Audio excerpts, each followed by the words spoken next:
This is Chie Satonaka, and you're listening to the Giant Sword Podcast. You better eat more meat.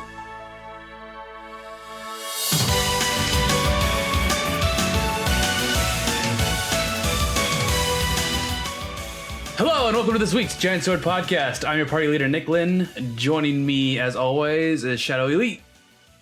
What's going on, guys? Mr. JRPG here. We got a lot to talk about. Oh, there's a ton to talk about. And Taylor Hoyt. What is up? It was Weeb 3 last week. I'm excited to talk about it. This episode's actually going to be on, topic this time instead of being released when all the news is old within a day. Yeah, exactly. That was fun. That was super fun. I was editing it and I'm like, oh no. Why would anyone listen to this episode? Except Dude, for, I feel the pain. I literally, I'm like, yeah, you know what? This is a good week to start a weekly JRPG news or a Japanese gaming news show. That's a great idea. And then right when I put it out, oh, by the way, everything's old. Oh, man. bam, bam, bam, bam. Everything comes out at once. Yeah. All right. So let's start with a bang. All right. Shin Megami Tensei V has finally been shown to the world.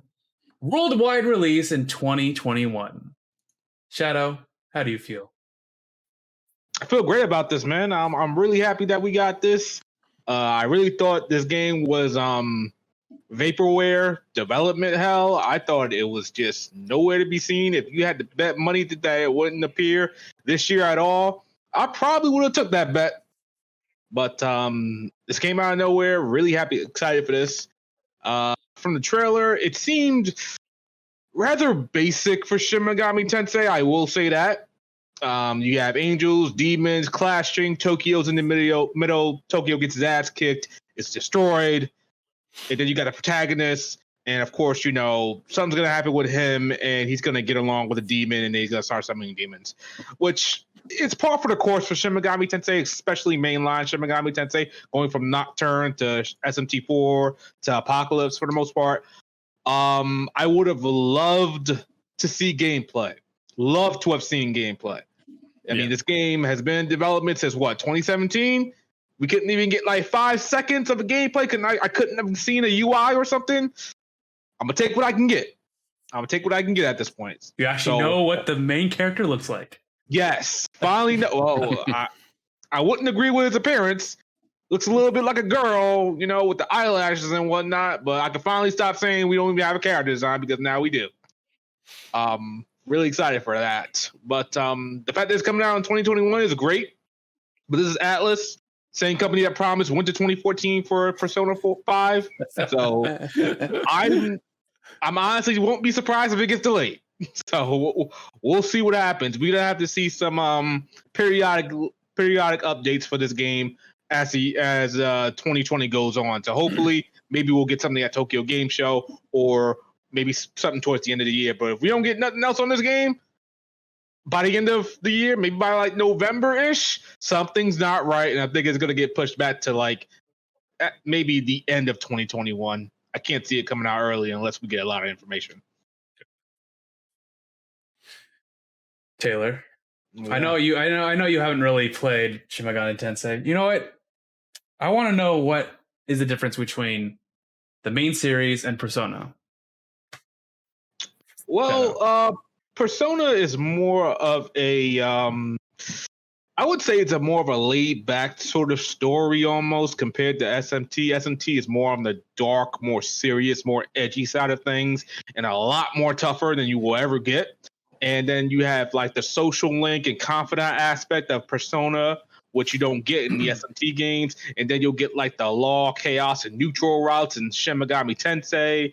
You'll get more of, I guess you could say like questioning life, death, and, all that good stuff coming from SMT than you would Persona.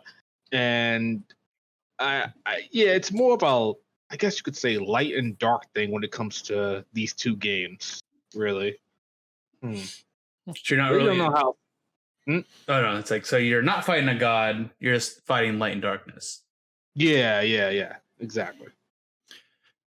So I've never played an SMT game, but every time I look at it, it seems like more of like a straight up dungeon crawler. To me, it almost, correct me if I'm wrong, but like Etrian Odyssey, it's all about the dungeon crawling. You're just going around, making your maps, fighting, getting your guys stronger. Like there's a story, but it's not that important. Would you say that core SMT games are more straight dungeon crawlers, but they actually have a story? Would you say it's kind of similar to Etrian Odyssey in that way? I don't know if I label them as dungeon crawlers. They're definitely not dungeon crawlers for the most part. They are more straightforward traditional RPGs, and they're definitely heavy on story than they are Etrian Odyssey at all. So okay, that's for the most part. Yeah, I wouldn't call them dungeon crawlers at all. Okay, well, that's good. I had the wrong impression of these games then. So I'm excited to see some gameplay and see what it plays like, because I've had my eye on 4 or both of the 4 games on 3DS. I just never got around to them. Okay. And you never played a Shin Megami Tensei game before? No. You played Persona before, right? Well, I mean, that, of course, that's an SMT game, but you know what I mean. I got you. I don't really count those as SMT games anymore. They even dropped it for Persona 5. Doesn't even say Shin Megami Tensei Persona 5. It's just Persona 5. Yeah, they're separating it for the most part. Persona and SMT are 2 totally different things for now. Even though they're in the same, but Atlas wants you to separate the 2. I don't blame them for that, because Persona is so different from mainline Shin Megami Tensei. Yeah. They're also making a remake. Shin Megami Tensei 3 Nocturne is coming out for the PS4 and the Switch. Is that okay? I gotta remember. Is that the game that you were streaming for the longest time? Oh yeah, that was definitely the game I was streaming for the longest time. Yeah, that was it. That game, man, that game is something else. Personally, my experience with that game is, I wouldn't listen to my opinion on that game for the most part, because I played it on hard the first time around, and that was like the worst thing you could do. Hard is designed for a new game plus playthrough, or if you're going to use a guide. If you're going to look at stuff, you're going to see stuff ahead of time, look at bosses, look at fusions with the best skills. I went in on hard, blind, played it for the longest time, and I had a terrible experience with it. That game is no joke on hard. All right, it's almost random. Like some of the things that happen random, because you could go into a dungeon that you started out with in the beginning of the game, and you're at the end game, and in the dungeon that you went back to in the beginning, the demons could kill you potentially if you have the wrong setup. If you don't have like anti-death or anything like that, they will kill you. Or just for awesome random stuff. If they just target the MC, you're dead. That's what's crazy part about that game. And then you really got to know how to use buffs, debuffs, use the press turn order. It's a really it's a tough game, especially if you're playing it on hard for the first time and you're not looking up anything. But it was actually a really good game. I don't remember the story that much because I played it for such a long time. And when I got to the ending, I felt like the ending ultimately didn't pay off. But like I said, don't listen to my opinion on Shin Megami Tensei Nocturne. I felt like I honestly felt like that's it. That's the ending. Oh, that's what I went through. That's why I fought Lucifer for. Went through that hellish battle. All right, this is what everybody loves. I think people love the journey of SMT Nocturne. Wow, I can't believe I said that. It's the friends we made along the way. But like, they like the story. They like the gameplay and like how brutal it is for Shin Megami Tensei Nocturne. I don't really see that many people talking about the story, but I'm sure the story is amazing. Like I said, that was my opinion. Well, the things that are intriguing to me about this remake, it looks amazing. I mean, I can't believe that's a PS2 game. It almost looks like a remake more than a remaster because they're calling it a remaster, but it almost looks like a remake. But they are adding a merciful difficulty, which is, I think a lot of people are going to be excited about that. And they said they're adding voice acting. Did the PS2 game not have voice acting? No, it did not. No voice acting. Oh, cool. Okay. Wow. So they're really going to town on this one. Yeah, they really are. Now, hopefully they add more features besides that merciful difficulty. I hope they just add like easier skill inherent. When you fuse a demon, you could just pick the skills that you want, like in Persona 5 and SMT4 Apocalypse. That'd be great. A fast forward feature would be awesome. It's coming to PS4. It's coming to Switch. I'm pretty sure they can handle a fast forward feature. And pretty much from what I remember, from what I played on Nocturne, one of the hardest things I had to deal with was figuring out where to go next. And that wasn't because I was like, okay, it was like a long time between playthroughs and streams I was playing it. But honestly, it would be so vague where it would tell you where to go next. So I'm hoping that in this new HD remaster that there'll be something in the menu or a map that will tell you where exactly you need to be. Yeah, that'd be nice. A giant star. Yeah, that'd be great. And I feel like they're trying to make it more appealing to a wider audience, obviously, but with the merciful mode and the voice acting and stuff. So yeah, it wouldn't shock me if they added stuff like that. I mean, look at Xenoblade. People were shaving like 15 hours off that game just because the map was better. So I have to imagine that, they'll hopefully add stuff like that, because they've done that every time they've iterated on Persona, like from Persona 4 to Golden, they added a lot of quality of life stuff like that. So I would be shocked if they didn't do that. Yeah, I think they're going to add new features. We just don't know about them just yet. But I hope whoever's going to be playing it, don't be a little bitch and play on merciful. All right, play on normal or play on hard. All right, play on normal. Don't play on hard. So just don't do it. It's not worth it. Hard is ridiculous. Oh my god. like Nocturne, like it doesn't give you much experience for each battle. So grinding takes literally forever. The prices for shop items, they tripled. Not doubled, they tripled. So it's damn near impossible to get the Magatama, and the Magatama are basically like stuff that the main character ingests to learn new skills. And he needs some of those, because some of those come really, like, they really come in handy. And some of them are sold at the shop at ridiculous prices on hard. So it's hard. It's ridiculous to do it. Don't play Nocturne on hard your first time to. Don't do it. It's just not worth it. You don't want to mess up your experience with it. Just don't do it. That's the one thing you need to learn from this podcast. Don't play on hard. Don't do it. Not your first time around. Unless you're willing to have a strategy guide next to you 24/7, then that's fine. But I don't like playing games like that. Back in the day, I just like collecting them. I just like having them. I have it, and then after I'm done with the game, then I look at it. I'm like, oh, that's cool. Too bad they don't get made anymore. I know. I'm so bummed. All right, guys. Atelier Ryza 2 is actually real. It was announced the day after we recorded our podcast. But it was shown. Was it? Wait, I forgot. Was it shown on the Japanese one and not the English direct? It was, yes. Yeah, there's gameplay out there. Yeah. So they showed Atelier Ryza 2 on the Japanese mini direct. And yeah, it looks like Atelier Ryza. Pretty much, yeah. More of the same. And for the most part. Yeah, and I've actually started playing it, but that's for another section of the podcast. I've tried it out. I'll tell you my thoughts on it. But yeah, what do you guys think? I mean, this was the least shocking news. I mean, not because it was teased and we saw it coming, but Ryza is the best-selling game in the series, probably by far. So for them to do a direct sequel makes a lot of sense. And the little bit of gameplay looks interesting. They added a lot of new features, like there's a little grappling hook thing. You can go swimming for materials, which I don't think I've ever seen in an Atelier game. And it shows her like riding some little cat monster thing. So they added a lot of new features. And the town that you live in or it takes place in looks really big. So they going ham on this one. Pretty much from what you said, Taylor, that all that features they added. Honestly, I'm not too impressed. These are all like basic features, like swinging from a tree, going underwater. That don't seem like anything that's going to impress me while I play the game. Could be wrong, but it don't look that great. But the fact that we're getting a Ryza, like you said, it's not surprising. This was the fastest, best-selling Atelier game in the series. Is put the Atelier games on the map. People are finally looking at them now because of Ryza, because of Thick Thighs, whatever have you. It's the reason.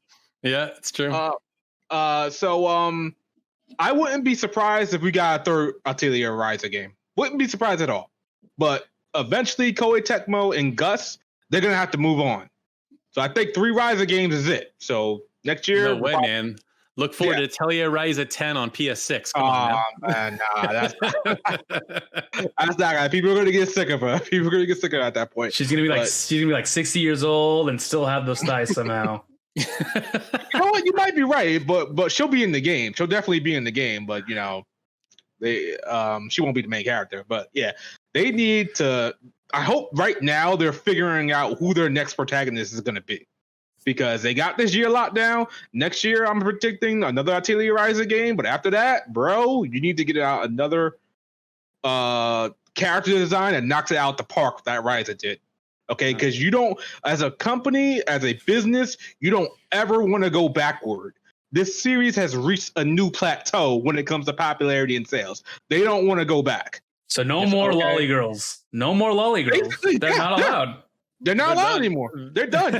Hey, if you like that stuff, guys, people who ever lock in it, you got plenty of games to choose from. That's right. Now that is over and done with. We're looking toward the future, and unfortunately, or fortunately enough, thick is what sells. That's okay, right. So I am 100% sure it's Koei Tecmo and Gus. They'll have another thick protagonist. This question is she gonna hit just as good as Ryza did? So. They should just enjoy the wave of Ryza now, milk it for all it's worth. But eventually, you got to move on, and I hope you can. I'm going to enjoy it. But I'm curious to see their next game after Ryza stops being their main selling point. So the next girl is going to be a sexy, older, mature woman. Yeah, that's actually a good idea. That's actually a really good. Do some like MILF or something like that. That's different. That people that'll be meme worthy. People will be all over Twitter talking about it. Like, oh, MILF Atelier. People will love that. So I think that's a good idea. That's a damn good idea. Lock it in. Make her a mother. Like, yeah, make her a real mother. Don't make her like the mother type like look, but make her a real mother. Maybe no, that wouldn't make any sense. But yeah, make her like a MILF. That'd be great. Atelier MILF. That'd be funny. Yeah, I can see it now. Yeah, that would get people talking. People would buy the game as a result. If it is serious, they need all the help they can get. Yeah. All right. Nah, go ahead. Because I was gonna say, like, have you guys ever seen Atelier take off as much as it has before Ryza? Oh no, exactly. Nobody cared about it, so they gotta keep it this way. They'd be crazy not to. Agreed. Pixels. All right. Next one. Suikoden creators announce RPG Eiyuden Chronicle 100 Heroes for PS5, Xbox Series X, Switch, and PC. Which is it's a Kickstarter game, right? Yeah. That'll get kickstarted in like 5 minutes. No, absolutely. Question is, when will it actually come out? I think they had a set date for like 2022. That sounds right. Yeah. Okay. I'm always wary of Kickstarter games. Now, thank you. I'm not the only one. So I've backed a couple of Kickstarter games, and some of them just take forever to come out. Some of them just are not good. Everyone knows the famous one. And some are just constantly in early access. So.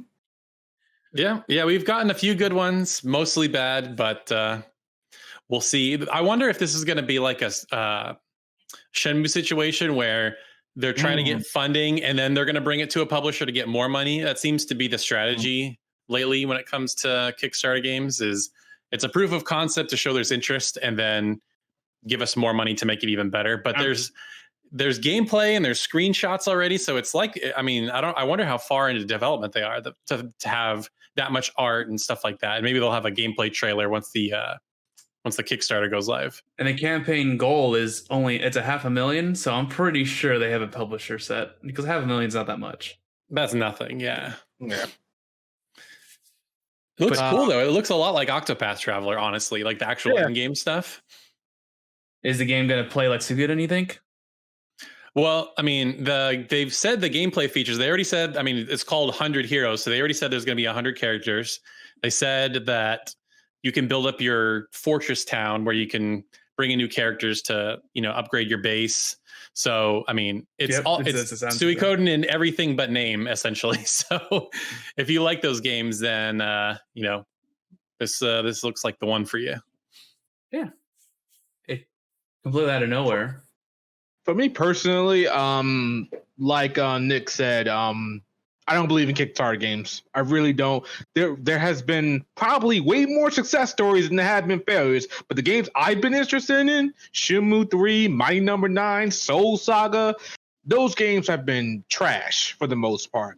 But, what I feel that Kickstarter game is probably missing is a publisher. You need somebody on your back commanding these people and giving them some sense of, urgency, so they can get the game out on time. I'm lukewarm about this. I was excited for it when I saw it, but as soon as I saw Kickstarter, I was like, I don't think so, bro. I'm not about this life. So I need to see periodic updates on this game. I need to see something. We should see something else about this game. October. We should see something else about it. We don't see something about this game in October, I don't care about it anymore. Because unless the next time they show it, like after October, it's a huge gameplay blowout, then I'll be more inclined to believe it. But this game goes dark for a while. I'm not about it. I'm done with Kickstarter games. No. Yeah, I mean, after I got burned way too hard on Mighty Number 9, so I don't contribute to Kickstarters anymore either. But there have been some pretty solid successes, like Bloodstained was a Kickstarter game, if I remember. The Messenger was a Kickstarter game, and I think the Messenger team did a Kickstarter for a game called Sea of Stars, right? Which is like a kind of a JRPG looking game. Mm-hmm. So I totally agree with you, Shadow. Like chances are better that a Kickstarter game is going to be bad than it's going to be good. But I guess I'm trying to be half glass full on this because how long have fans been asking for a Suikoden game and we haven't got one? So to get some of the original team and it looks pretty solid. So we'll have to wait and see, like you said. Hopefully they keep it some regular updates coming. Yeah, I just want to make it known. Like there are tons of Kickstarter success stories. I'm not saying there aren't.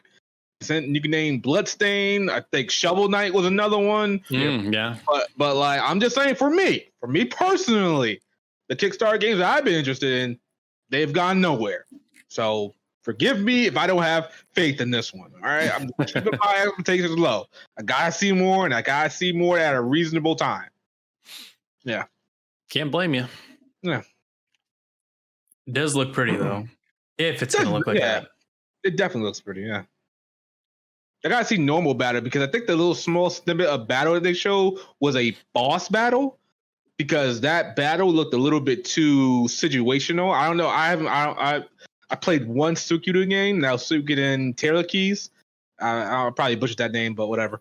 But I don't know. But that's how battle is normally placed in Suikoden games. But I want to see normal battle. I think that was a boss battle, and that was way too set up. You had all the characters, the NPC characters, your party members, all on different places on the map. Maybe that's how it always is, but I want to see a normal battle, see what's up. Yep, agreed. It's got to be like Radiant Historia, That was a good game. Oh, I want another game like that. Come on, Atlas, bring it out. Radiant Historia 2. Atlas too busy with SMT. Let them focus on SMT. And maybe get like another Persona 5 game out, then you could go with that. Yes. All right. Phantasy Star Online 2, new Genesis announced for every system out there. What are you guys' thoughts on Phantasy Star Online? I have never played one. I did dive into PSO2 when it came out over here officially on Xbox and PC. Had some problems with it on PC, so I played it on Xbox and played fine there. It's a pretty good game. It's a pretty good MMO. I don't dive too deep into MMOs, unfortunately. I don't know why. I don't know what is about them. I just can't get into them hardcore as much as I would like. The only MMO I really got into was Final Fantasy 14 online, and that was great. The PSO2 had a fun little system. It was easy to gain levels. All you really had to do was do like tutorial missions, and you got to level 30 in like 2 hours. So that's pretty cool. But this new one is very, very much needed. If they're serious about PSO2, they needed this new update because when I started PSO2 for the first time on my Xbox, even my PC. I was like, God damn, this game looks dated. This game looks, oh my God, it don't look bad. It just looks dated. So the new graphics that they're bringing into the mix, the new UI and stuff like that, very much needed updates. Yeah, it looks cool. I mean, when I first saw that footage, I'm like, oh, this looks a lot like Xenoblade. That was like my first thought. Yep. But the action seems like blistering, like super fast, like, you know, switching between your guns and your swords. And I've never played any Phantasy Star type of game. I know the traditional old school ones are like more turn-based JRPGs, and these are more like action MMO, but it looks cool. And what's neat is it's free to play. I think I'm really glad they added a video explaining it, because when they announced it, people were like, they were saying it was an expansion. I'm like, an expansion? There's no way. This looks way too good. Like they'd have to remake the entire game. But I guess it's going to sit alongside the original PSO2, and you can like transfer your character's look, I guess, not equipment, because I guess the game will probably be different. But willing to at least give it a try. Now, correct me if I'm wrong, but I think in the West, it's only coming out on Xbox and PC. I think in Japan, it'll be out on PlayStation and Switch, but Microsoft has some sort of exclusivity deal in the West or something. Yeah, something like that. Yeah, but eventually in the West, it's going to come to PS4 and Switch at some point, probably about a year or a couple of months. Who knows? Definitely not coming out on Xbox in Japan, because, you know, nobody fucks with Xbox. Right. Yeah, right. Yeah, be dead on arrival for sure. Yeah, absolutely. But like the best thing to compare this to, I guess, would be Final Fantasy: A Realm Reborn, for the most part. This is something like that. That's cool. I mean, I would never thought I'd see the day where they'd make more Phantasy Star, but they must have found some success when it launched in the West. I mean, because that thing it's stuck in Japan for the better part of a decade. Yeah. So, you know, that's their like. To go on a little tangent for a second, I feel like most Japanese games make more money outside of Japan, like outside, except for maybe Dragon Quest. But like Final Fantasy is more popular out here. I'd be really curious to see what the sales, how much money the free to play version of PSO2 has made out here since they released it. So yeah, it's cool. Excited. Yeah. Hurry up, Namco. I'm waiting. Yeah, they've got their own MMO cooking. Have you guys heard of that game, Blue Protocol? No. That name actually sounds familiar, but I was talking about like old Tales games that haven't released over here. That's yeah. Well, if you're curious, look up Blue Protocol later. It actually looks really cool. Look that up right now, real quick. Well, that doesn't look too bad. Yeah, it's like It kind of reminds me of Genshin Impact, honestly. It's like a anime open world, like hack and slash kind of thing. So, yep, yeah, wow, this looks good. I gotta look at some videos when we're done here. Yeah, I mean, the first thing that pops up when I search it is a freaking cat girl, and I'm like, okay, I'm in.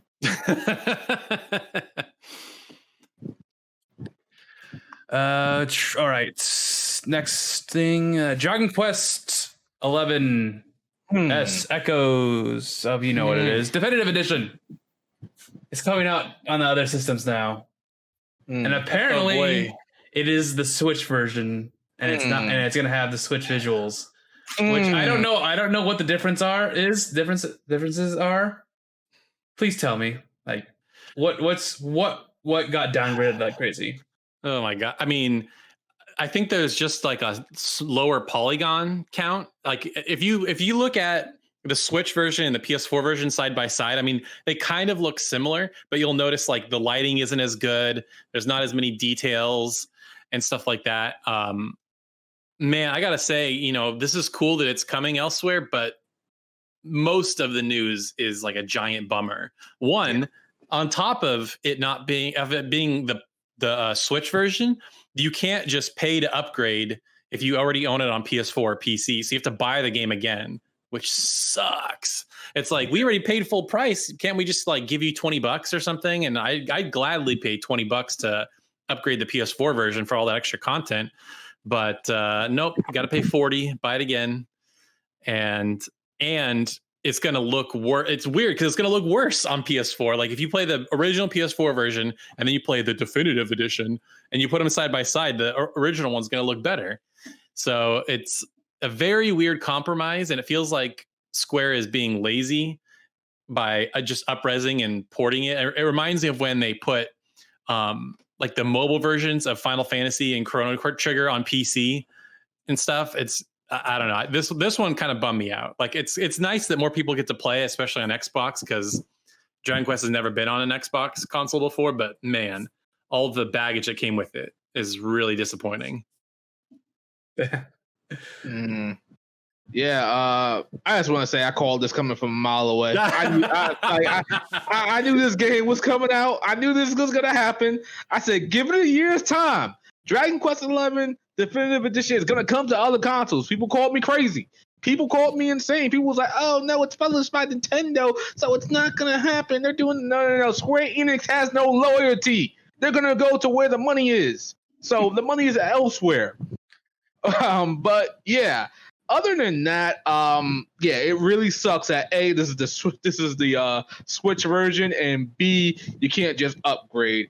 The fortunate part about this is that it's only $40, so it's not 60, it's not 50, it's $40. That's not too bad. PS4 owners, I can really see them being like feeling burned, because not only you have to pay for the game again technically, but you're getting a graphical downgrade, which it doesn't look too bad on Switch, but when you're like Taylor said, when you're comparing them side by side, you can see there's some differences. It's like it's not that many details. It looks a little bit more fuzzy than it does. It's a weird one, but people on PC, like me, for example, I'm going to get it on PC. I don't have to worry about that stuff. I can just get the game on PC, and hopefully there'll be graphical options. I'm thinking there would be. I don't see why not. But if anything, mods will take care of that. It doesn't really matter. Give it a couple of weeks. Mods will fix the graphical issues. But it's terrible. It's terrible how they're doing this. I feel sorry for the people that just got it on PS4 and now they gotta pay for an upgrade. Pay full price for an upgrade. Yeah. You know what's really crazy about all this, and this is why Square Enix does it, is I think I'm just gonna buy it anyway, because I've been thinking about getting this Switch version for a while, because I'm like, man, there's new content. They have the better soundtrack. They have that 16-bit version, which I'm probably not gonna play because I don't really care about that. But they have the sped up combat, which I like because I think the combat is probably the worst part of that game. And so okay, I'm gonna let you live. Go ahead. I'm gonna let you live. Go ahead. I mean, it's basic. It's so basic. It's just attack, do your abilities. I mean, there's nothing special about the combat. It's as basic as it gets. Okay, yeah, go ahead. I mean, am I wrong? You're not wrong. You're not wrong. Yeah. So, but. Yeah, I don't know. Nick, you haven't really played it, right? Or you bought it and never played it or something? Like I bought it and then stopped right before I got Jade. Oh man, that's you're missing the best part. I don't know why I stopped. I think something else came out, and something took my attention away from it. But I really don't remember. But if you guys do not want to get this game because they want to give them money, I'll bite the bullet and buy it on PC. Well, there you go. $40. Now, my guess, I don't know if this is true, but I think the Xbox version will probably be full price since that's the first time it's coming to the system. And it'll be on Game Pass if you have Game Pass. So that's cool. So if you have Game Pass, you don't have to pay for it, I guess. Yeah, that's true. Shout out to Game Pass. Dude, that is a ridiculous deal. Yeah. Like if I had an Xbox console, I guess you could do it on PC, but my PC is good, but I can't play high-end games on it. But man, that is, if Sony ever did anything close to that, I'd pay for it in a second. $15 for all those games. That's such a crazy deal. Yeah, it's like I was telling my friend the other day, like if I had kids, like they would live on Game Pass. I wouldn't buy them a single game. But like you better play on Game Pass, but pray this game comes to Game Pass because I ain't buying you a damn thing. It's that good though. It's like it gives you plenty of games to play. It's ridiculous. And Dragon Quest is also coming on there too, so that's amazing. Yeah, if you're living on a budget, I mean, think about like $15. That would be a brand new game every 3 months, but you're getting. I mean, I don't know what the catalog looks like, but I'd be shocked if you couldn't find something to play. Yeah, like whenever you want. Like, there's just got to be something for everybody, really. Yeah, there's a good amount of JRPGs on there. Well, maybe like 1, 2, or 3 for the most part, but everything else, like you get like Devil May Cry, Red Dead Redemption, Halo, Gears. You get a whole bunch of good stuff on there. And like I said, we're adding Dragon Quest to that. Like, it's something for everybody on there. It's ridiculous. Well, and the crazy thing is at that Xbox game showcase thing, they said every game that they showed is day one on Game Pass. And that includes stuff like Yakuza Like a Dragon, which is kind of crazy that they're going to do that day one on Game Pass. And yeah, pretty crazy. I don't have to buy Yakuza. No, didn't think about that. That's good. Do you have Game Pass? Yeah, I got Game Pass, yeah. Oh, nice. Okay, so here's a question about Game Pass. If you stop paying for Game Pass, can you not play the games anymore? Can't play the games at all. Okay, so it's kind of like Netflix then. Yeah, basically. Okay. Instead of streaming, though, you just download them. Okay. I get it. Of course, you need an internet connection. If you don't have an internet connection, you can't play any of the games that you have on Game Pass. Makes sense. There's got to be a way you check in. Yeah. Because otherwise, you could just download all the games and then be like, peace out. Disconnect and just never pay for it again. That makes sense. Man, yeah. Like the gaming industry needs to be like, people need to give a shout out to Game Pass. That is ridiculous. I don't know how companies make money off of Game Pass. I really don't. Like, somebody needs to explain that to me. I don't know how that works. I don't either. That was my thought, because there's so many games. Yeah. It's like, do you pay them? Do you just pay? Is Microsoft's just so flush with cash that they can just be like, here's $1 million, thanks? Do they pay them based on playtime? Like, I have no clue. That's a great question. I think it's maybe like Microsoft might pay the company like per month or something like that. They'll probably pay them like I don't know, a couple $100 per month to keep the game on there. I have no clues.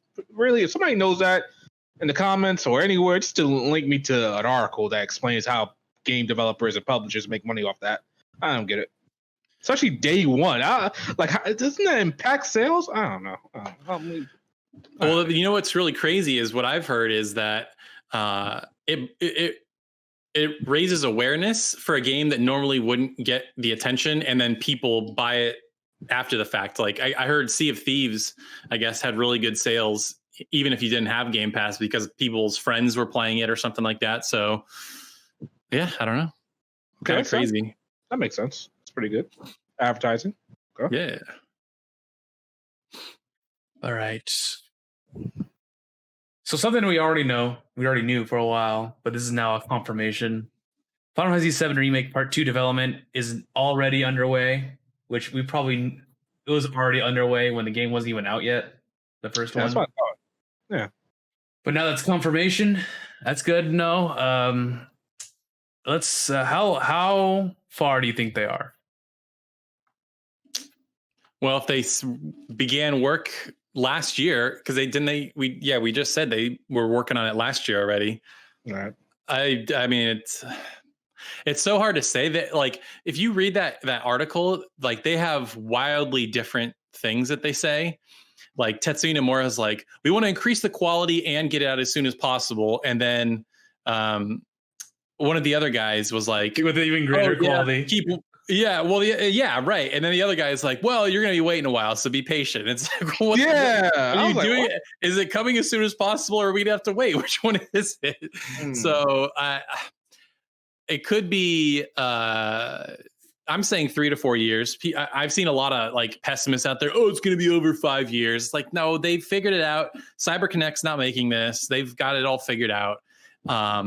But my big question now is, and they mentioned this in that same article, they said, once we debut this or announce it or reveal it or whatever, we're going to talk about the future of how we're going to do the rest of this. So I gotta say, Shadow, I remember on this podcast like a month or however long ago it was, you said you thought there was only going to be one more game, and at the time I thought you were crazy. But the more I'm thinking about it, I'm like, I kind of can get on board with that. Interesting. Kind of. Go ahead. Well, I was just because I think they needed to like pull the rug out from everybody with what this remake is, and that it's not just a 1-for-1 remake. And so now that everybody knows what this is, they can just do the rest of it. Exactly. That's my guess, because I don't think Square Enix wants to go another 3 or 4, 5, 6 years on Final Fantasy VII Remake. They want to do other things, put their resources towards other things.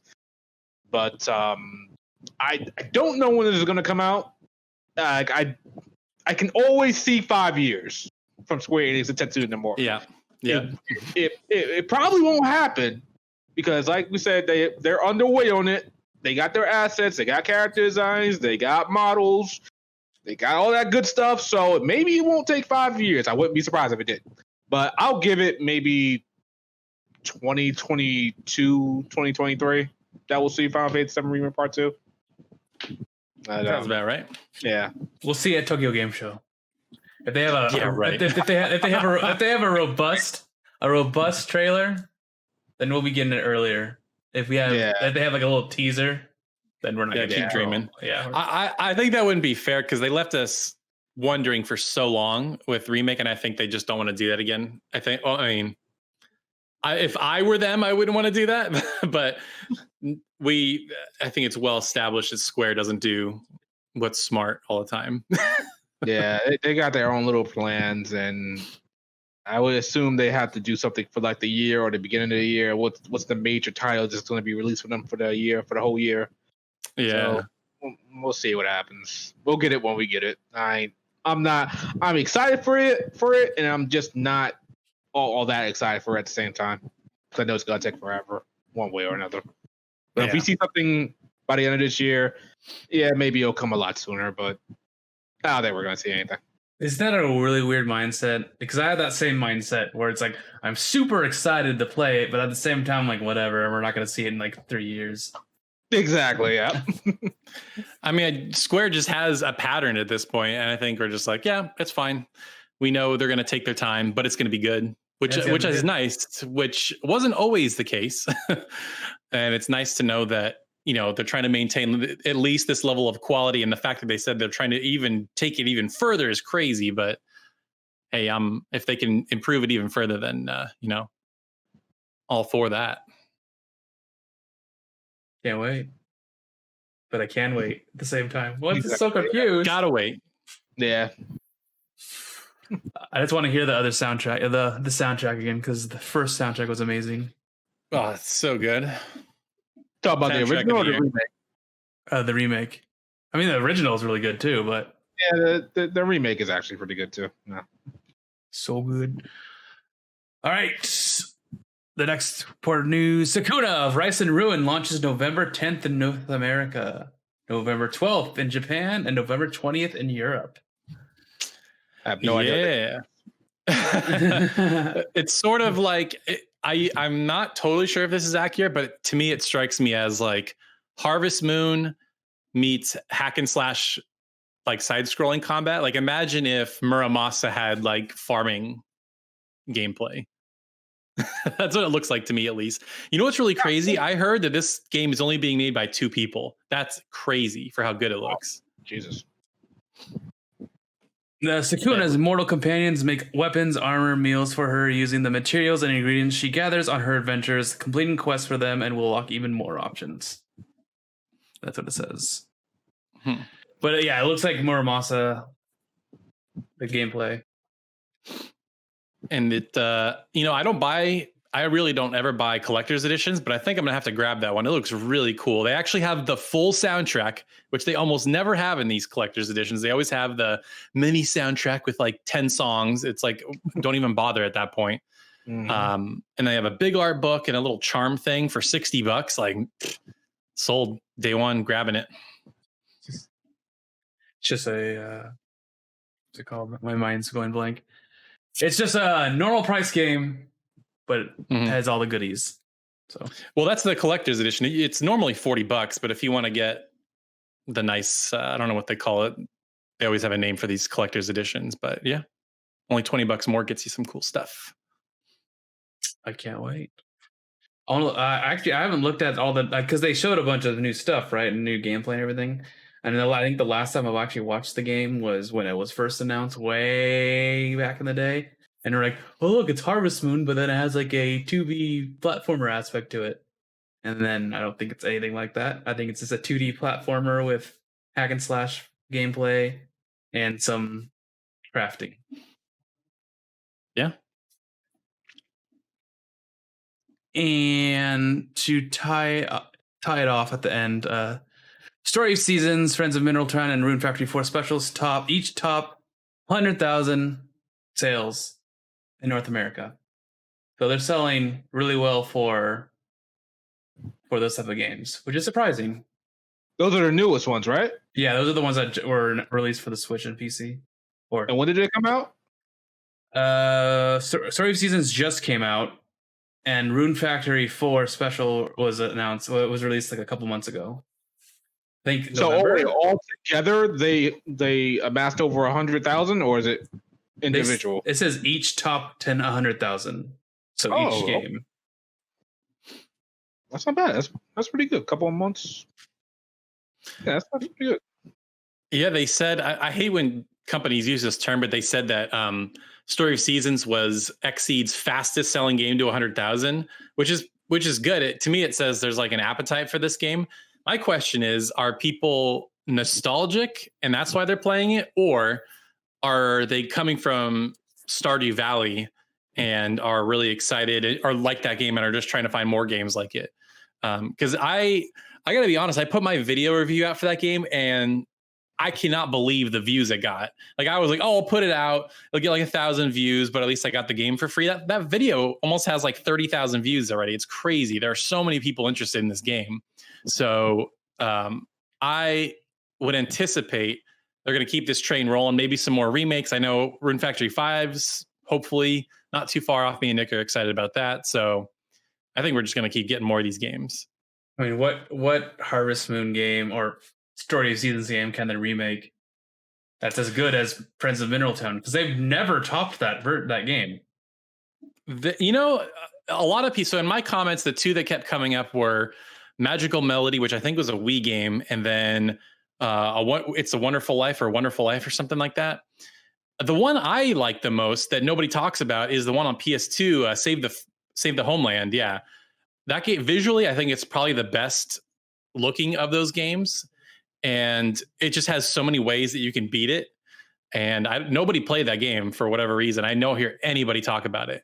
So that would be my pick. But I think if they were to do it, it'd probably be A Wonderful Life, because I see that being brought up all the time. That's the GameCube one.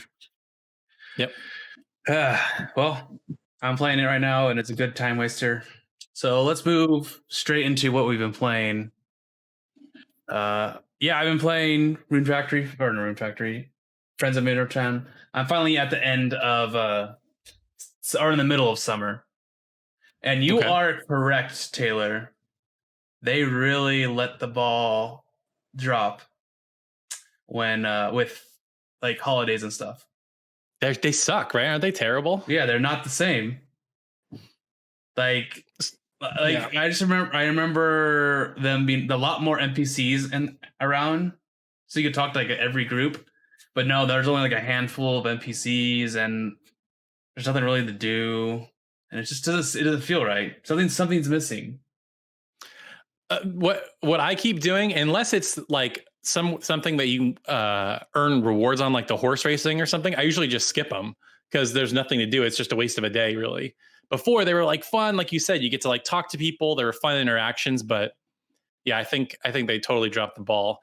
And something that people keep bringing up on my review is they keep saying this is a remake of Friends of Mineral Town, not a remake of Back to Nature, which is what we played. Mm-hmm. So I wonder if in Friends of Mineral Town, those events were bad and they just kept them bad. I don't know, because I never played that version. But when I played it, I don't remember it being different, really. Okay. But yeah, that's a bummer.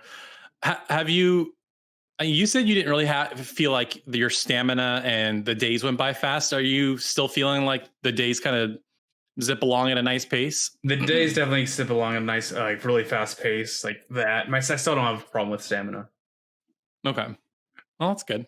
I already have my golden axe and golden hammer, so I'm all good. Really? Wow. Nice summer. That's pretty good. And I have 3 girls at blue hearts and 1 girl at green. Are you leaning towards somebody? Can you guess? No, I'm just giving everyone the gifts they like. Ah, okay. Of course, Ellie is number 1 because she's the easiest. Just give her flowers. And Karen isn't an alcoholic in this one. Yeah, they don't even. I don't think they sell wine at the winery. I think it's just grape juice. They really mellowed it out. Yeah, she's still a terrible cook though. Yes. Yeah, the game's fun. And then the other day for a stream, for my JRPG stream, I played Atelier Ryza for the first time. And it definitely feels like a Atelier game. Just like, budget kind of title, but way better. They got a little bit more of a budget. But what I do enjoy, and I'm so happy they done this, gathering items does not make the time advance at all. And I was like, thank you, just go. God. Because I could gather everything and not worry about my time. What does make time advance is going to new areas, advances for an hour. But you could teleport back. That's like, you could teleport to a room, and I don't think any time goes by. I think like an hour goes by, not like 5 it would take normally. This instantly goes back. I like the combat. I don't know why. It's like an active battle. It's like an active time battle where the heroes are doing, like, it's just constantly moving, and then you have to switch to the heroes you want to control. And their teammates have certain like action. I forgot what they're called. Actions where they tell you to do something, right? And so he's like, Ryza, use a magic attack. And you're like, okay, use a magic attack. And then they do like a combo afterwards, and it's fun. I enjoyed that. And I'm kind of stuck with making things, because I got to a point where like, oh, I want to make a lot more stuff, but I can't find any of the books to find the recipes to make more stuff. And I was like, okay, I'm just going to continue the story. But Ryza, it does feel like a Atelier game where the story just randomly continues, and you're like, I didn't do anything. Why did it just suddenly throw me into a story moment? Like, I just teleported home one time, and like a bunch of cutscenes happened. I'm like, oh okay. And I think what the funny part was, it was like a couple days passed, and I teleported home, and then suddenly it was like, oh, I'm home, Mom. And I'm like, wait, what? Wait, I've been home multiple times. Why did this cutscene happen now? I think when you either make something or gather something or get to a new area, a new cutscene happens. All right. Depends on how far you get. Yeah, the structure in that game is very strange. Like with like the order in which things happen and what the what you need to do to advance. Yeah, it's very the pacing is very strange. I could never get into a good flow with that game. I got super addicted. I was playing it, and at the end of my stream, I'm like, this is a great game. It's really fun. This is a very boring stream game, so I'm not going to play it on stream anymore. There are those types of games. Yeah, so I was like, yeah, it's true. Yeah, it's a very boring stream game. Because you're constantly just looking and reading things and making sure and then sometimes you're doing battles. Yeah. But yeah, that's what are some good like RPG streaming games? None. Like RPGs are so hard to like, unless you're going inside like a dungeon and you're just fighting repeatedly, then that's entertaining. But if you're just doing like story cutscenes, it gets kind of boring sometimes. Maybe people want to see how you react, but yeah, this like Legend of Heroes, that'd be a hard game to stream for me to stream.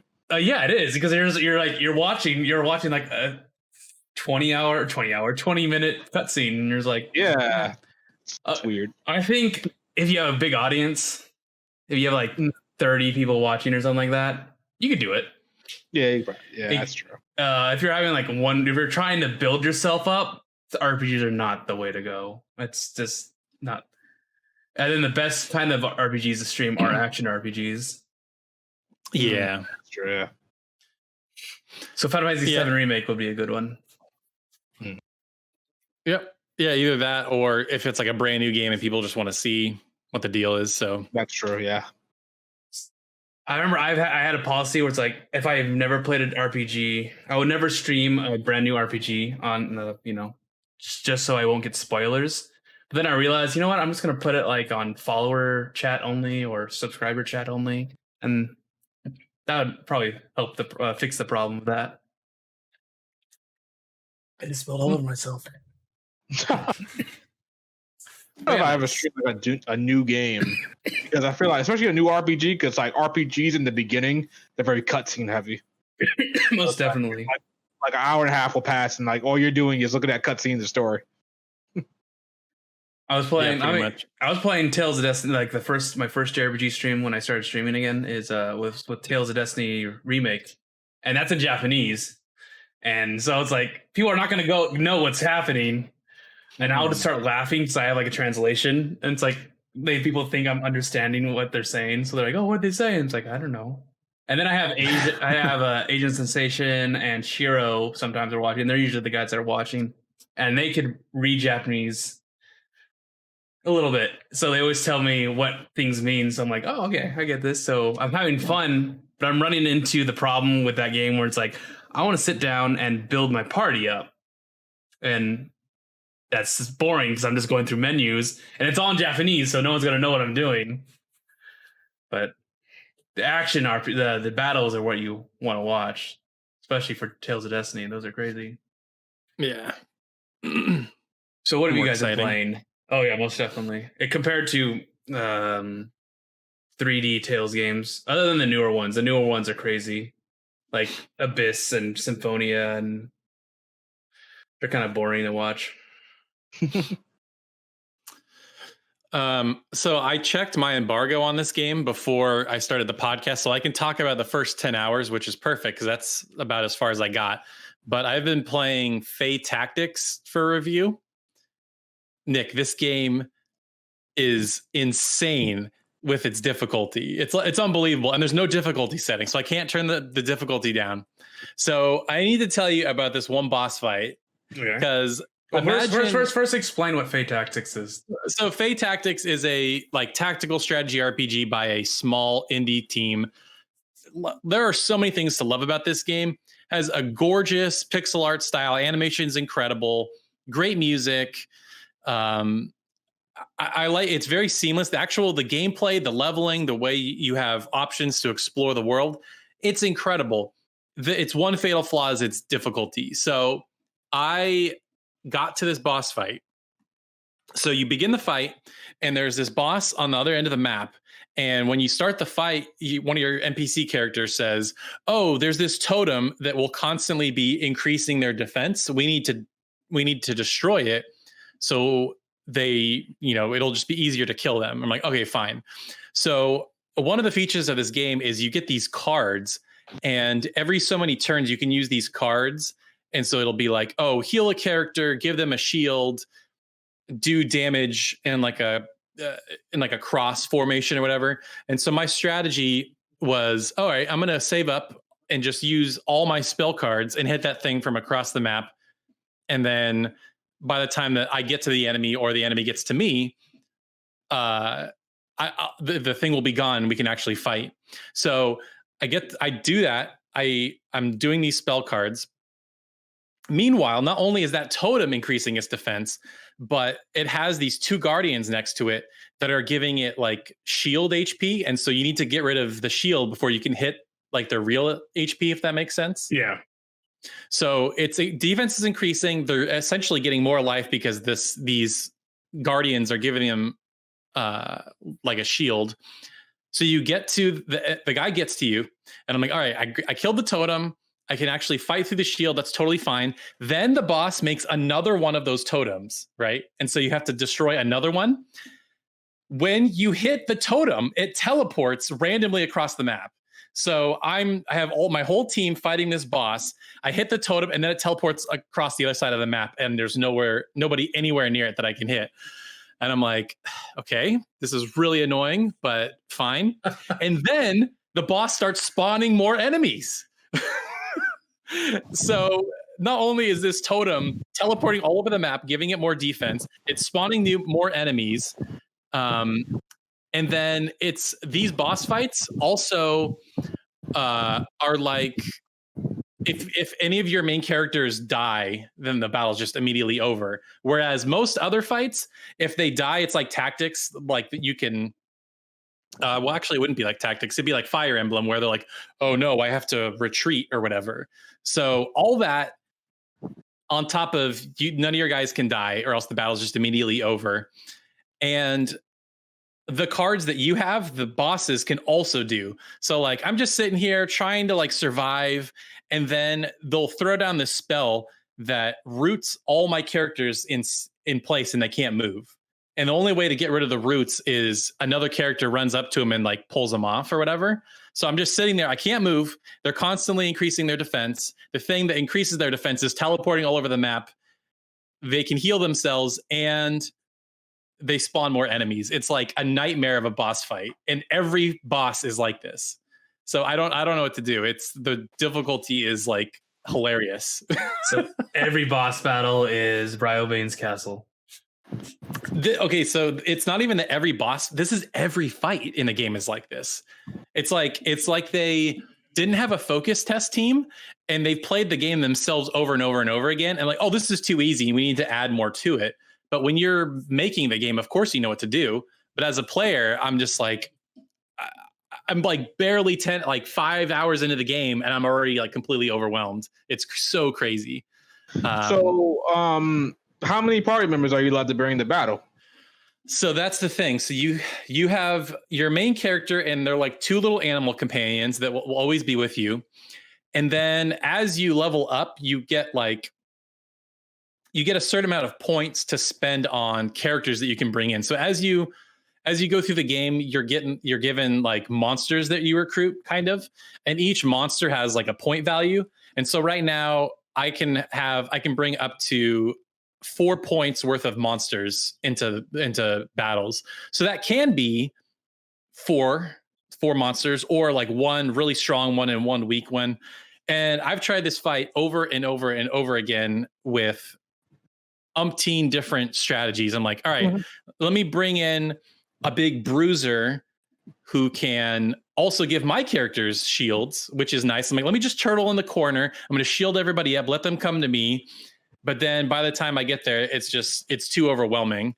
And then I'm like, let me just try to rush for that totem, but my guys can't survive long enough to get there to destroy it. I don't know what to do. I think I might just give up. I've never played a fight. Don't give up. Dude, I don't know what to do. I don't know what to do. I'm curious now. I want to play the game myself just to see what's up. You know what I might do? You know how you can do you can like stream to other people on Discord. Maybe I'll stream this game to you, Nick, so you can maybe help me, because I don't know. Even if you don't understand the mechanics, just give me a strategy or something, because I don't know what I'm supposed to do. Your I don't know how you describe it. Like, you have multiple characters, and they can have like other animals with them, I guess. So why don't you have like your two main characters, I guess, they lead the charge and go after the boss. You keep a good amount back, so just in case he starts teleporting, you have like units that are like back or in the middle, ready to just go any which way direction, depending on where the boss decided to teleport. That's one strategy I would use right off the bat. Well, so the problem with that is it's not just the boss that's on that map. There are other like trash mobs, if you will. So you're constantly fighting enemies to get to the boss. And those are pretty hard on their own. It's not like they're just pushovers. So I feel like it's like it's like a grueling endurance just to I don't know. I don't know what to do. I think I just have to show you. I'm not explaining it very well. But to me, it just seems like a collection of every annoying boss fight mechanic all in one every single battle. So I want to see you stream this now. I gotta see this. This sounds awesome. Sounds like maybe you guys will like it. Maybe you'll like it. I don't know. Sounds like a Falcon boss. I mean, here's the thing: if one of those things was a mechanic, I'd be okay with it. But when you pile on and on and on and on, just it's overwhelming. So the embargo says I can share impressions of the first 10 hours, but the video can't be longer than 20 minutes. So maybe I'll stream for exactly 20 minutes, or I'll just show you guys. I have some gameplay. Maybe I'll just send you a clip of the gameplay or something. Yeah, do that if you can. I'm really curious. You can just show us in this call. I mean, you're not really streaming to the to the public. I don't have it downloaded on. I mean, I could do it after the podcast, but I don't have it downloaded on this computer. I have it on my. Oh, you just hop over to my laptop, I guess. Yeah, after the podcast, I'll hop over to my laptop and you guys can see it. Can you grind in that game? Yeah, but like I'm not that far into the game. Like I shouldn't have to grind this early. Okay, I feel you. Yeah, and like I actually like the structure because the way the game works is there is like a very clear like keep going to this map if you want to advance the story, but very early on it's like, well, you can go any which way for side stories, but even all those boss fights are really hard. Like the game got like the beginning tutorial levels are super fun, super easy, not that long, not that crazy. But then like immediately after the tutorial levels, the difficulty just went through the roof. And I was like, whoa, where did this come from? So I don't know if they're expecting me to do something different with the mechanics that they didn't explain very well, or they just didn't balance the game. I don't know what the problem is, but I have never played a strategy RPG this hard. And I've played a lot of strategy RPGs. You know what this sounds like? You know what this could be? It could be like Dorder City, you know? When you first started playing Final Fantasy Tactics, we were like, oh, this game's fine. And then you hit Dorder City and you just get your ass handed to you. And we're like, okay, it's like the fourth battle. Why are we getting our ass handed to us? And you had to learn how to play the game. You might have to, maybe that's what you have to do with the Fate Tactics is play it for a while and start learning its mechanics and then something will click. Yeah, that could be it, because this does sound like a Dorder City situation, maybe. But like I said, it's not one crazy mechanic. It's a million in every fight. So just as an example, here's another fight. There's another fight where there are guys shooting cannonballs at you the entire fight, and they do AoE damage. And all over the map, there are poison mushrooms that will puff out poison gas that poison you. And there's explosive barrels all over the map. So there's just hazards everywhere on top of just the normal guys you have to fight. So it feels like I want to play this game. I really do. Well, maybe I'm selling you guys. I mean, maybe I'm doing a good job selling it. Then I'm having after like there was a couple levels after the tutorial levels that were like really enjoyable, but after that it just became so unfun. But like I said, the review embargo is up Thursday. I'm definitely putting a video up one way or another. But yeah, it's something else, I'll tell you. And if it weren't so hard, this would be like unbelievable, because the level up mechanics, like I said, the art style, the music, like everything about it except the difficulty is like awesome. So if you can deal with the difficulty, go for it. It'll be your game. But I feel like I've talked enough. I feel like I'm just rambling at this point. So sounds like a record of accuracy for when it comes. Is that game pretty hard? Yeah, that game is hard, especially when it comes to enemies and its mechanics. It's really complicated. That's those are really complicated games, like overly complicated. Yeah, this one there's definitely a lot to keep track of, because there's mechanics where, like, let's say, for example, you have an enemy and you have them surrounded with your characters. If one character attacks, there's a chance that all your other characters will also hit them. So I think the idea is you want to like just gang up on enemies so you can constantly be doing extra damage. And then if you have a height advantage, like if you're on a higher level, you do more damage. So maybe they just expect you to have perfect strategies every fight. But I've never felt so overwhelmed by a game in a long time. So curious now. I will say this though: the boss teleporting around the map sounds like bullshit. It's not the boss. It's a totem that is increasing the boss's defense. Like you can hit the boss, but you'll do like next to no damage because their defense is so high. Oh, okay. So once you get rid of the thing, their defense goes down a little bit, but yeah, I probably had somebody on totem duty. Just like, all right, when the totem goes there, you go there. That's the unit's duty. That's what they do. Go after the totems, and then I'll keep on the boss. Keep like 2 or 3 on the boss, something like that. I don't know, but I really gotta see his game. I'm curious. Okay, yeah, well, I'll show it to you guys after the podcast. All right, Shadow, have you been playing anything, or are you still busy as hell? I was playing for a couple of days. I was playing Valkyria Chronicles 4, just messing around it, doing all the expert skirmishes and whatnot. But the real game I'm playing is Legend of Heroes: Trails in the Sky, the third. Been playing that for a while. I got a friend of mine. I sent my Vita to him, and he was able to get the game on there and give me the Evolution version of the game. That's all the updated artwork, and I think it has music. They redid the music. Yep. So that's really good. I'm enjoying the game so far.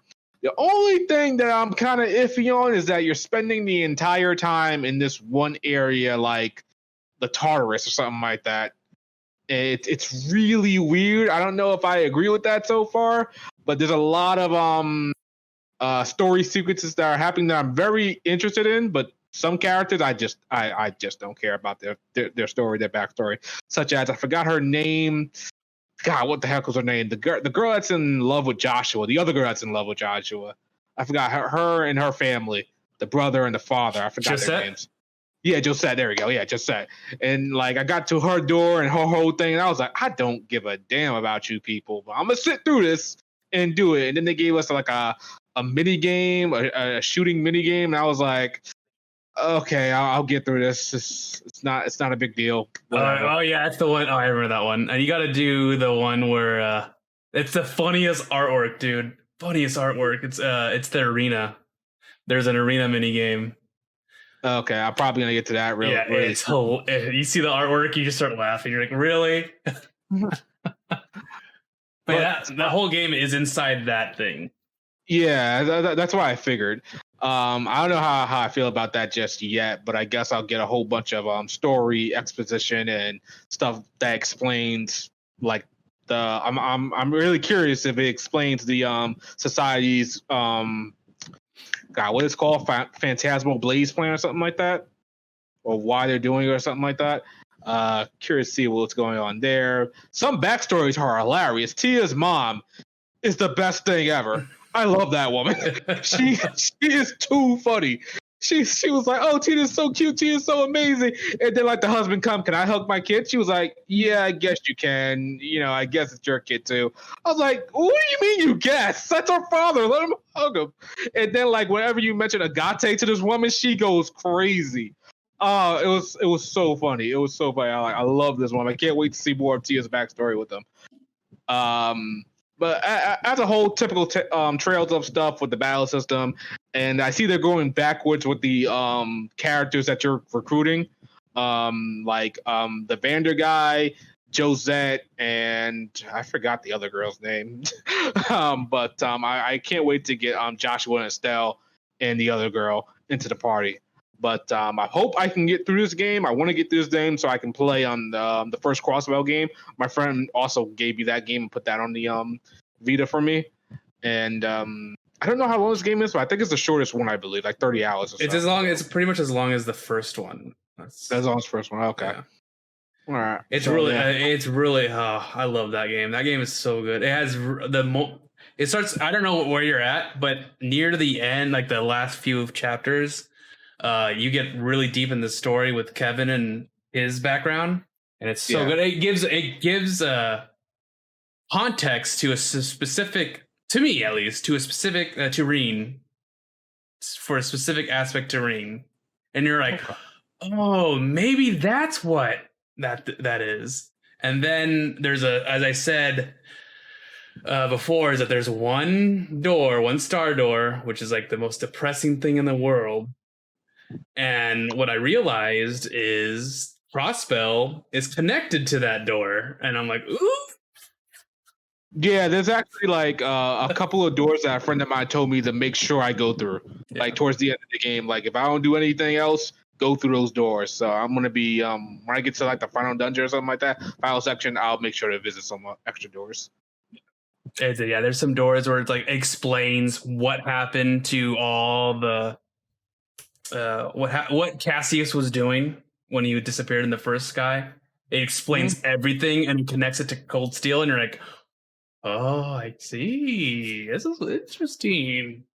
I just want a good explanation as to why this place, I don't know what it's called, like I forgot what it's called, like the Taurus area or whatever, why it's summoning these characters, these people in particular. I want to know why that's happening. It better be a damn good excuse because I feel like it shouldn't be random, and maybe they're just gathering the most impactful people for this whole war or something like that. But I hope it's a damn good excuse. I'm trying to remember what it was. Forgot though. I think that's I'm not gonna say. Yeah, don't say. I'll get through it. Hopefully by next podcast I will have it done. Yes. One thing for sure is there's a scene at the ending scene is very touching, and it makes the end. It really adds an impact to the ending of Cold Steel 3. So think about that. You'll see. Yeah. So I saw when that ending of Cold Steel 3, I was like, no, why are you doing this? Everybody was like that. Yeah. So that's one that was yeah. 3 is an interesting. Trails in the Sky 3 is very interesting because it's just a story dump. Okay, I'm gonna get through it and see what's up. That's all I've really been playing for the most part. Nothing else really. I plan to play. I think Fairy Tail comes out this week. I plan to play that. Maybe I'm not sure if I'm going to grab that, but we'll see what happens. I'm sure you probably could have gotten a review copy if you asked. No. I filled out the review thing. I didn't ask the guy that I got Ryza from, Atelier Ryza from. So maybe I can hit them up and see what's up. Because I've seen a couple people tweet out photos, or it was on their community tab on YouTube that already have it. So codes are out, but I mean, can't hurt. You never know. I mean, I will say your channel is significantly bigger than the channels I was seeing, which was surprising. So interesting. Okay, so I gotta reach out and see what's happening. Closed mouths don't get fed. Yeah. That's right. All right, so let's move to some questions. We've got some good ones today. Be right back. All right. From Spaghetti, who do you think will crack first for next-gen console prices? Yeah, so to be clear, some of these questions we answered in the Lost episode. So if we're a little quick or these don't go as long, that's probably why. But I think it'll be Microsoft. They seem to just be going first, or they are willing to do things first, I think. So Sony seems so like keeping their cards close to their vest. And I think it'll be Microsoft first, and then like the week after it'll be Sony. So. Oh yeah, absolutely. I think Sony is just waiting for Microsoft to come out so they can undercut them on whatever model of the Xbox One X, Series X comes out. But definitely Microsoft's going to do it because they got 2 miles of the Xbox coming out. The Lockhart, the Scarlet. I think one is like the really powerful Xbox, and the other one's like the not so powerful one, whatever. But yeah, definitely Microsoft is the biggest one that's going to reveal first, and then Sony's going to probably undercut them by like $100 or $50 or something like that. People are getting wary of the new Xbox because of how a Halo Infinity looks. Oh, it looked rough. It looked real bad. I didn't know what it was. Like, I was looking at it, I'm like, there's something off about this. The game looks good. The game looks fun. It looks like a Halo game. But I'm like, there's something off about this. I don't know what it is. It looks too clean. And I was like, it's weird, but I think the explosions and like the shield stuff looks better in Halo 3. Oh, absolutely. I saw some screenshots. I saw a video. I was like, wow, the detail in Halo 3 is better than the detail in Halo Infinite. It's a weird one because that was running on like a PC with the specs of the Series X, the powerful Series X. So I don't know what's going on there. I almost feel sorry for Microsoft, and I'm questioning what 343 is doing. Like, I don't know. Well, and the crazy thing too is there was a ton of pop-in, and you would think an SSD would fix a lot of that, but we'll see. That's why I was looking at it, and I saw some pop-in from the trees to some mountains in the back. I was like, y'all showcasing this? Like, really? Y'all couldn't help this? Like, yeah, really? You shouldn't like have him like face the camera the other way so you didn't see that pop-in, but all right. It's weird, man. Because I'm hearing that this game is not going to be like a normal Halo game or anything like that. It's going to be something more akin to Destiny. Or something like that. It kind of looked like when they showed up the map and everything, it looked like a little bit more open world than the normal Halo. The traversing is pretty good. I like the way it traverses using the grappling hook and stuff like that. That looks good, but just this is the most powerful console, and this is what you're advertising. I think it was running at 60 frames, so that's good. But the detail to that game, and that's their best game. That's their best first-party game. So it kind of shows me that no other game is going to look as good as this on Xbox. So I don't know what's going on with the Xbox. Well, you know what's crazy is I feel like I mean that was a CG trailer, I guess, but I think Senua is probably going to look better. The first Senua looked better, I think. Nah, I don't know what Microsoft is doing, man. But that whole showcase was weird because there was more cinematic trailers than there were like actual gameplay trailers. So it's just Xbox is doing the exact same thing that they were doing this generation with next generation. They're starting off bad. Sports. All right, let's continue with this one because it kind of goes off it. Isual, do you think it's possible Sony will delay the PS5 launch? I do not think so. Yeah, I don't think so either, because recently a story came out saying that they were trying to up the production numbers so they could get more out. So yeah, if anything, they might up their shipment numbers, which is kind of crazy. But no, I don't think they're going to delay it. Yeah, I mean, I don't think they're going to delay it at all, especially if Microsoft's going to launch. There's no way they're going to delay it. Unless Microsoft delays, then they'll delay. But I'm not sure why they would delay either. There's no reason to. Unless, like, Japan explodes or something. Yeah, unless the pandemic gets even worse or something like that. That's the only reason Zombies. If there's zombies, then yeah, that's it. That's it. From Darisham, I'm going through the old Kingdom Hearts games again before playing Kingdom Hearts 3. I'm currently on Birth by Sleep and I'm getting burnt out. Do you think going through Dream Drop Distance is necessary? I barely remember the plot, and also, should I read a summary for the mobile game? Definitely read a summary for the mobile game because I don't think that's even worth it. Yeah. If you're getting burned out by Birth by Sleep, maybe you can move on to something else and come back to another campaign in Birth by Sleep, I guess. Maybe one Dream Drop Distance. Yeah. Because Dream Drop Distance is actually kind of required, I think, for this main story, because the main story of Dream Drop Distance moves into 3. Like, I think the beginning of 3 is like in Dream Drop Distance. If I remember correctly.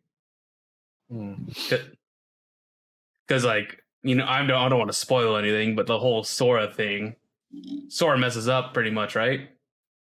Yeah. Like that. Yeah. So I never played Dream Drop Distance, or not Dream Drop. Yeah, Dream Drop Distance. I never played that. But then again, I never really cared about the core Kingdom Hearts story, so I'm probably the wrong person to ask. Dream Drop Distance is interesting. It's like one of those gimmick Kingdom Hearts games, but you can get through it pretty quick because it is a 3DS game. Yeah, shouldn't be too bad. Yeah, but if you're getting burnt out by Birth by Sleep, which is like one of my favorites, then I think you should take a break and play a different game first. Yeah, I don't remember getting burnt out by Birth by Sleep. Maybe when I got to, because what did I do? I did, I forgot the guy name. Then I did Ventus. And then I did Aqua last. But I think by the time I got to Aqua, I was a little bit burnt out at that point. But I continued on because I wanted to make sure I got all the stories out. I want to level up all my abilities too. That's one of the things I didn't do when I first played Birth by Sleep. I didn't level up abilities. I really didn't get into the fine mechanics of the game. So when I got to the last boss, I was getting my ass handed to me. Yeah.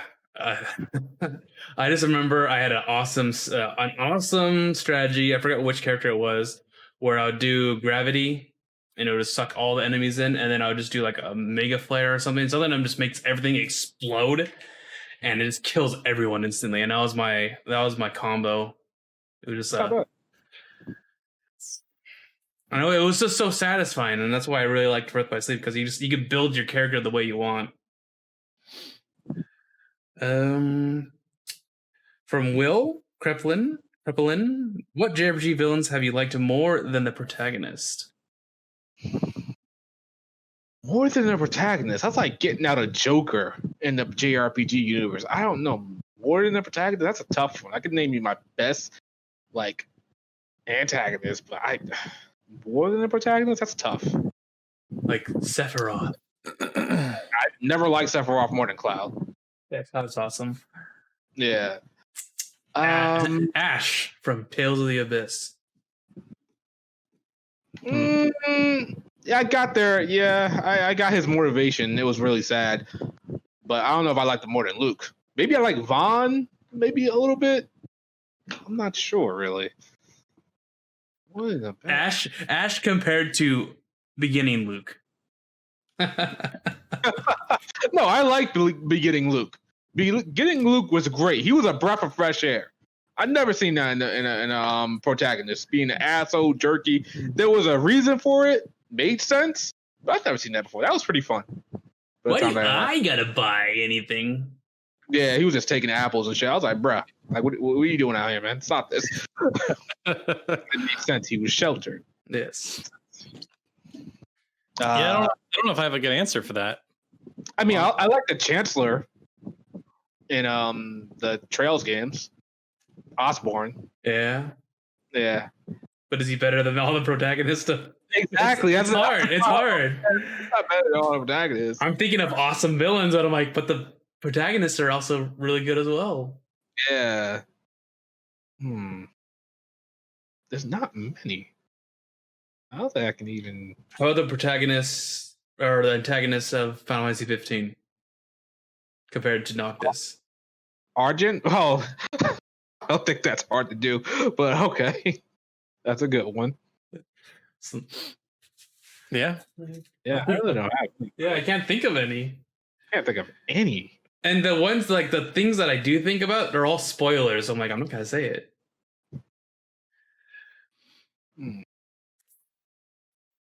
Not better than the protagonist. That's a tough one. It is a tough one. I'm sorry, Will. All right, here's the big hit from Will. Your families are being held hostage by a radicalized pair of splinter cells from Nihon Falcom and Bandai Namco. There's only one possible way to save them. Nick, sell Tales of Symphonia as indisputably best Tales game.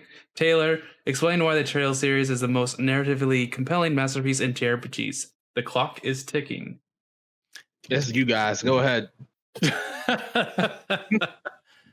You want to go first? I don't know what to say, because even if it is, no, my family could die. Sorry. But Nick, the coffee is hot. No, it's actually cold. No, it's hard to sell Tales of Symphonia as the best Tales game because mechanically it's not that good anymore. It doesn't age well, so it's hard to sell it. Yeah, I'll give it that. Let's see. So, I think Will sort of shot himself in the foot in my question because he said the Trails series. Now, I don't have a problem with the entire Trails series, just Cold Steel. Okay, this is why it doesn't make sense. Doesn't make sense. Yeah. Keep going. Because Sky's great. I haven't played 2 or 3, but I liked Sky 1. I liked Stell and Joshua. And, but yeah, it's also been like 10 years since I've played Sky. So if I played it again, I may not like it. Yeah, I don't think you will. Yeah.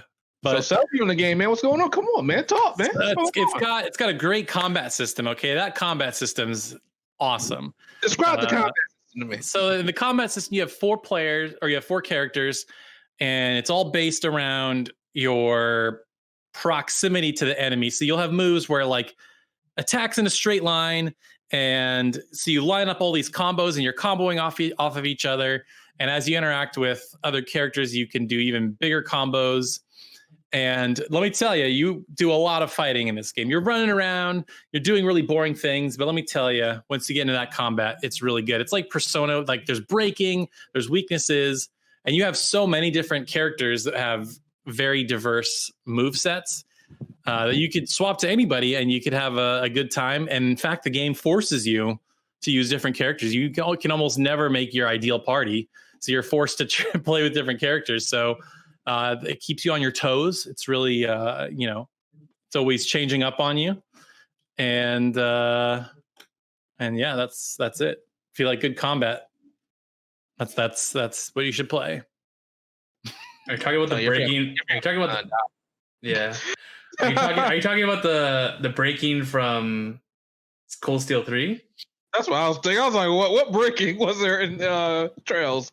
I guess initiating follow-up attacks, maybe. Okay, I don't know what that's called though, but I get what you're saying.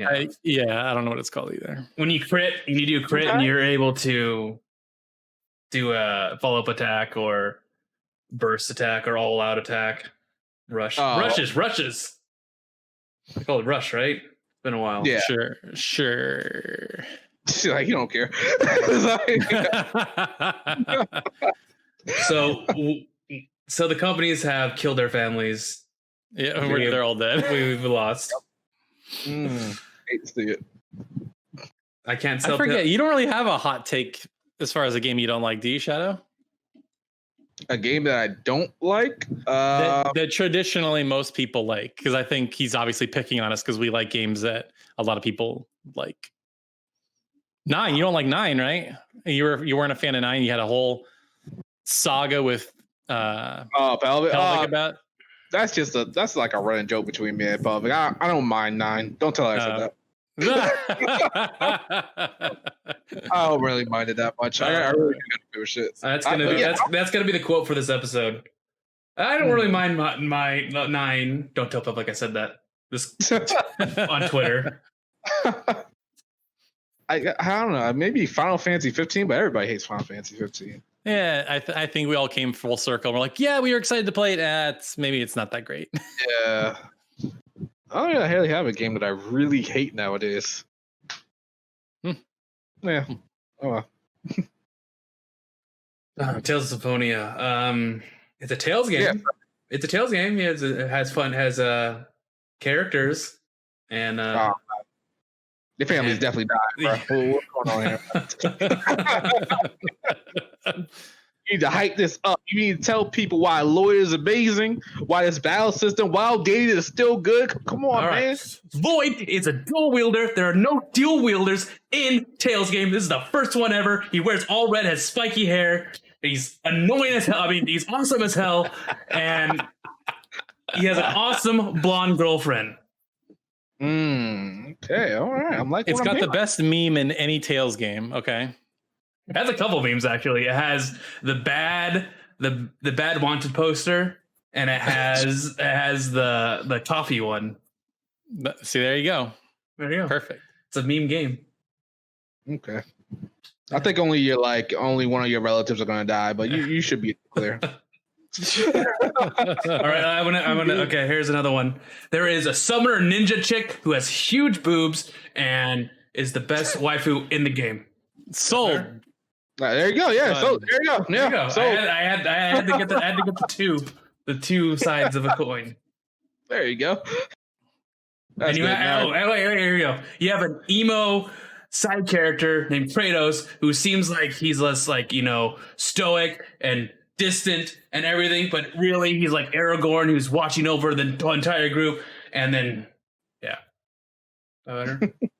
Cool. Wow, I'm sold. There you go. Am I can you guys guess that I actually have played this game? And there's a huge twist in the middle, and there's racism.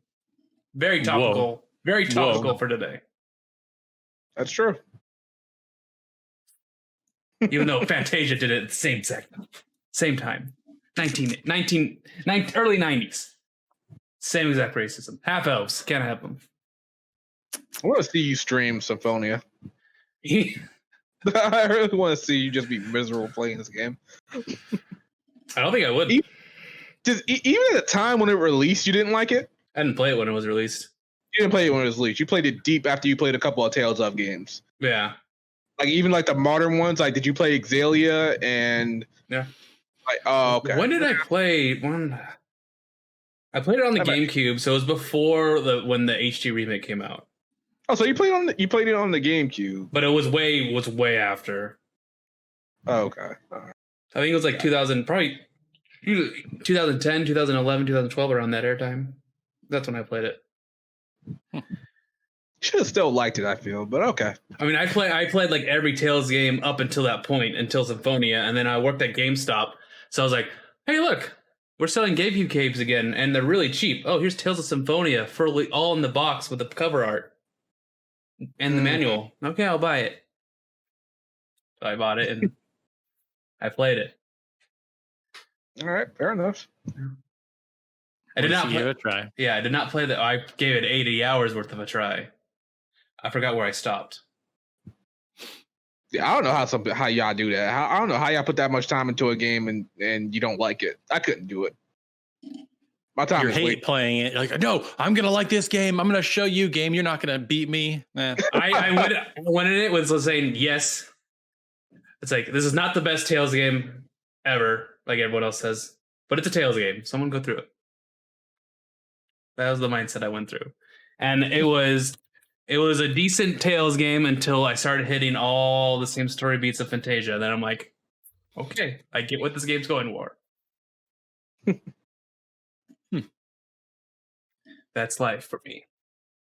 So I win, Taylor. I won this. Yeah, definitely. Yeah.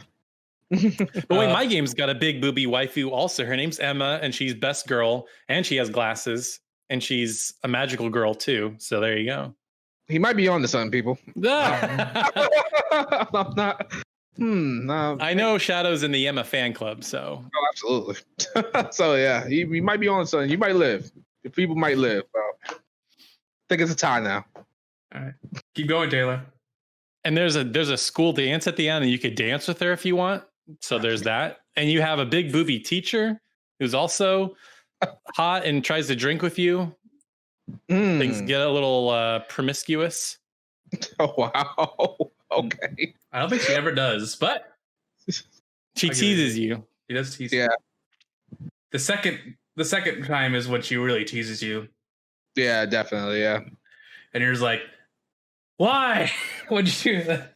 If you could just be 10 years older, oh man, you would be my type. Yeah. And then Cold Steel 3 happens, and then, oh yeah. I mean, she's no Kawakami. I mean, come on. I don't know. Kawakami. Sarah is way better than Kawakami. Yeah. But you can actually like date Kawakami. I mean, yeah, I guess that's true. Yeah. But you could actually date Sarah in 4. Oh boy. Really? Okay. Or you could, I think you actually get the resolution, you know?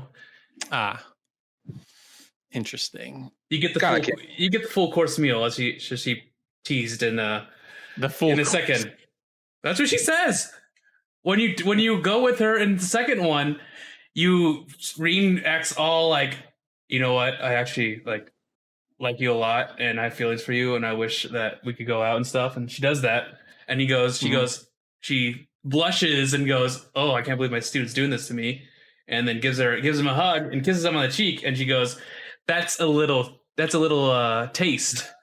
Just wait until you're older, and you'll get the full course meal if you keep at this. And you're like, come on, Reen did not go to sleep that night. I'm pretty sure he didn't. No. Can't blame him. Yeah. Biggest tease ever.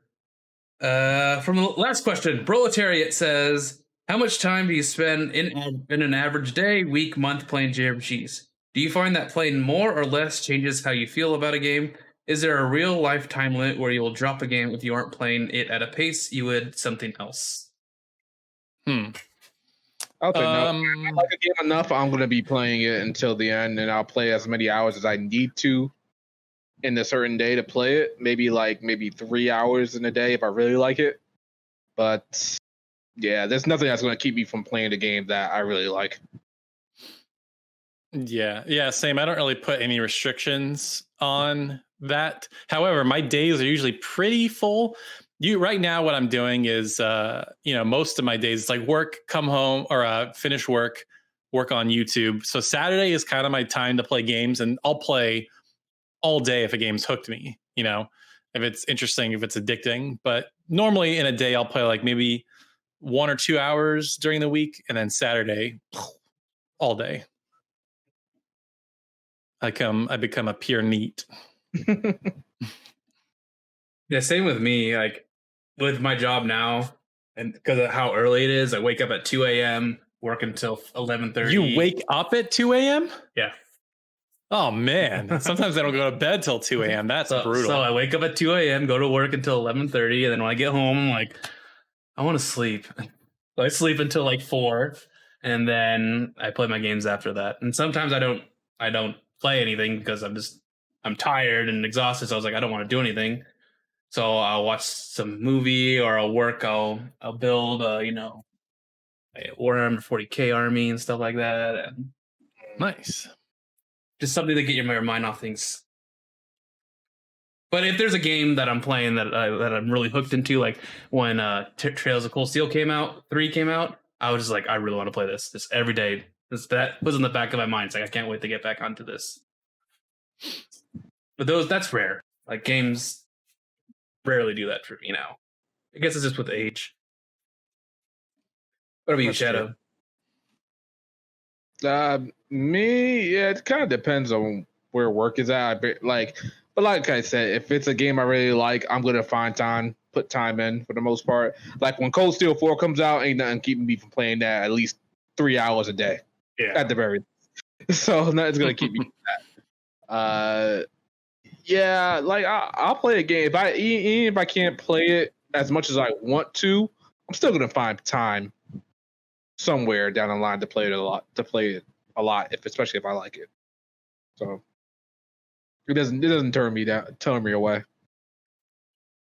But nothing like if I haven't played it, if I play it like only like 15 minutes a day or 30 minutes a day, I'll still keep playing it. Yeah. Some games I do play if another game comes out, because with JRPGs, if there's like a game that's more important, like if I'm playing Dragon Quest and like a new Trails game comes out, obviously I would have dropped Dragon Quest and play Trails. That's true. That's what happens. It's what happens. But yeah, and some are just more addicting than others. Like like a Persona, right? Like you play that at your own pace. You can go down a super deep rabbit hole, just playing. And some are just like with Soccer Wars. When I played Soccer Wars, it has these like chapter breaks, and I could have kept going, but I always felt like those chapter breaks were always a perfect time to stop playing. So I'm like, you know what? I could play for another couple hours, but this is a nice clean time to stop playing. So I'll stop right there. It's like Days in Persona or Harvest Moon or Story of Seasons. But another thing is like just one more day. And after that, it's like 3 hours later, and like, shit, I gotta go to bed. Gotta go to work. But yeah, that's the last question. So thank you guys for joining. It was fun. All this awesome news after a big like month of a drought of a month.